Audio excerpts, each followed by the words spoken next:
Hey guys, welcome to Island 4. I'm putting out tech bots because this island gets a little hectic towards the end with all of the balloons coming in several directions.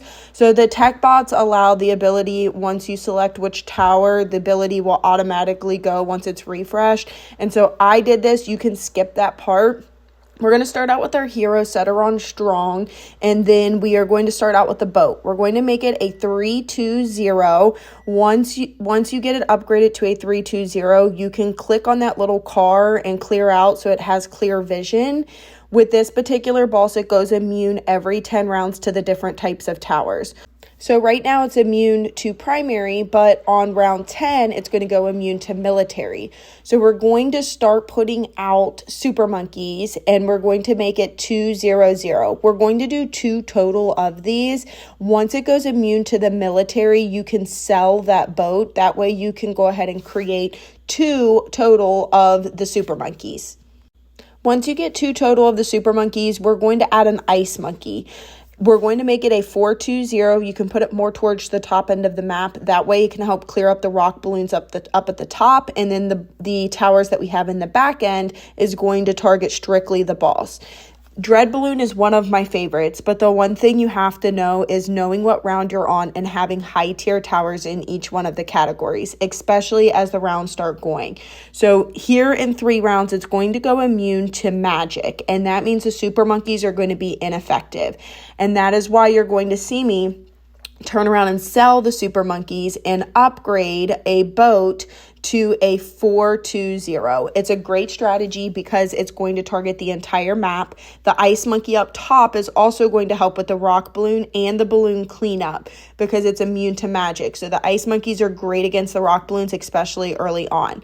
The village, we're going to start it out as a 2-2-0. We're going to spam a bunch of bombs and make them 2-4-0s and mark them on strong. Every time the ability refreshes, since it's marked on strong, it's either going to target the rock balloons, if there's rock balloons out, or the actual boss. So that's why the ice monkeys are good up top to help with the rock balloons. And then every time that the bomb refreshes, you'll be able to turn around and hit the boss and knock those levels off quickly.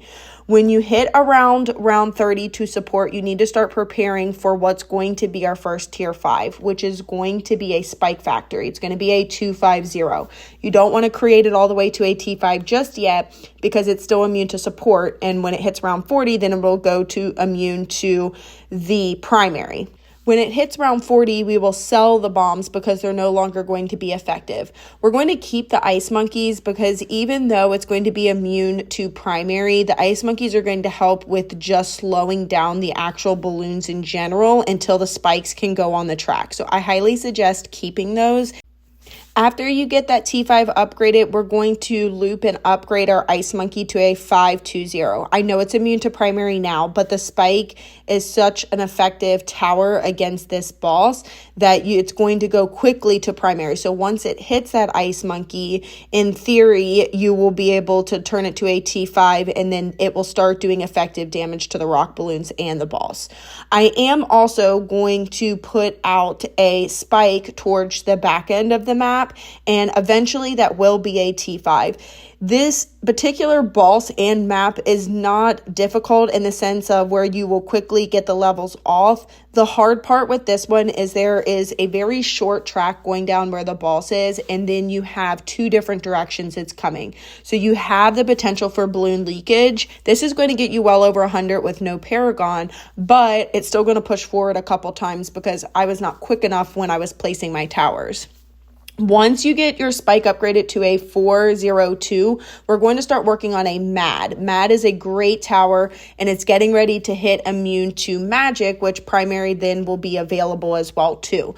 I do suggest slowly upgrading all of your ice monkeys as well to each one if you can, to each T5. That way it helps slow things down. The middle path is a great option because it will freeze everything on the map, and then that way it will allow for the spikes to come out and your other towers to help hit everything while you're waiting. But the first thing is to try to get that mad. Once you get that mad and you have the spikes, the levels are going to come off extremely quick. So you want to be able to rebuild. And that is why I do the tech bots, because there's so much going on, and that way the abilities will constantly go.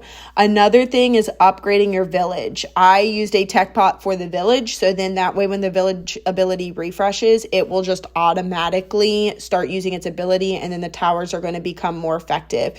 The one thing too that you might need to do is not only focus your mad on the boss, but also moving it to where there could be a potential balloon leakage where I did. So that's why the tech bots for me were good, because that way I didn't have to worry about using abilities at the bottom, and then in addition to trying to aim my mad to help with the balloon cleanup as well.